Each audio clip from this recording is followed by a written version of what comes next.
syempre, ganyan. So, dapat, ayan, i-decor natin. Saka dito. At saka.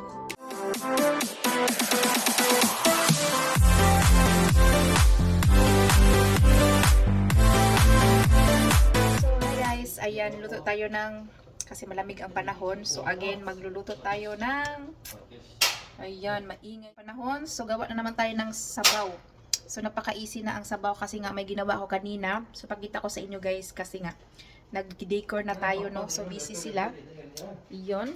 Mamaya, magpunta kami sa labas. So, ganun lang siya ka-easy. Busy, naglinis kami sa bahay and then nag-decor na din. Guys, nakapagdagdag na tayo ng decor. O, diba? At syempre ito, tignan nyo naman. Ayan. So, ngayon is mailaw. So, makikita nyo.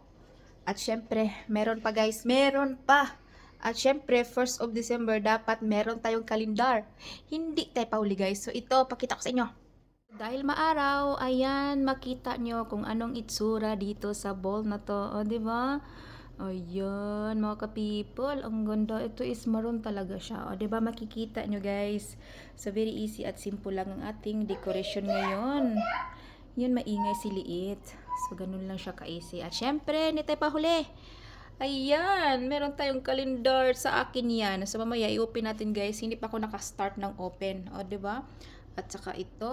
At ito kay Liit. O, diba? So, maraming mga goodies. Nakikita nyo naman mga goodies.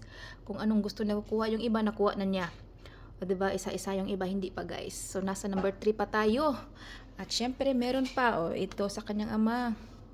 Ayan, kalendar. O, kung manalo ka ng milyon, pwede 500, half million, 200. At syempre, ito.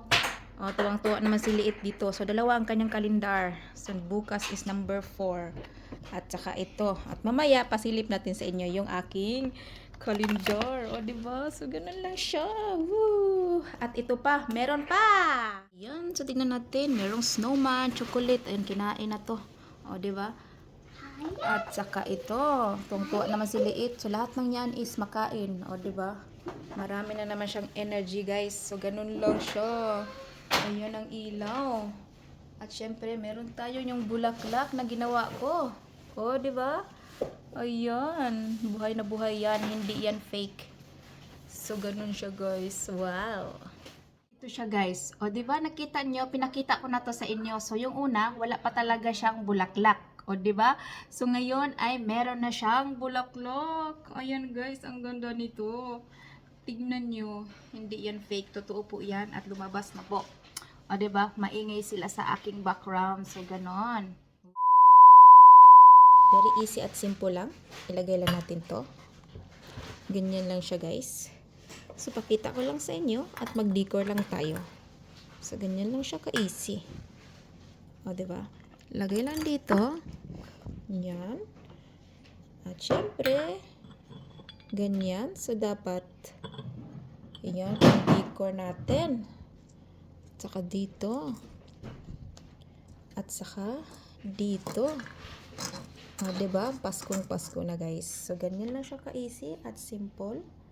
At syempre, para maging maganda, maglagay na tayo ng candle. Yan. So, syempre, 4 yan. Yan lang ka-easy, guys. So, pakita ko lang sa inyo kung paano tayo mag-decor. So, ganyan lang, no? So, naisip ko siya, guys. So, yan. And then, number 4. So, 4 na advent na kalendar. Ayan, ang ating candle. At syempre, yung design.